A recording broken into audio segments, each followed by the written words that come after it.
But I don't see the fourth quarter being different from the third quarter. I think this will continue. And usually, pag first quarter, galit ang mga Pilipino dahil walang pera. Di ba? Nanggaling ka sa gastos, wala kang pera, magbabayad ka ng tax. That first quarter is critical. A good sign is the appointment of Secretary Frederick Go.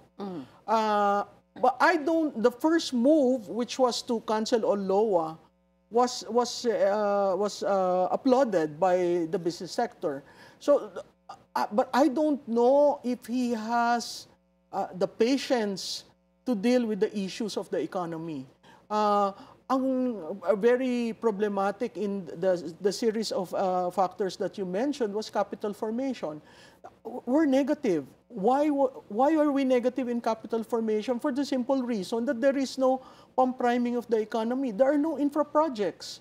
There are no BB, Build Better More. So yung babangon muli, sa tingin ko, siguro ang default nun, nalugmok ang Pilipinas, kaya babangon muli. Pero ngayon, mas lalo tayo nalugmok after 3 years.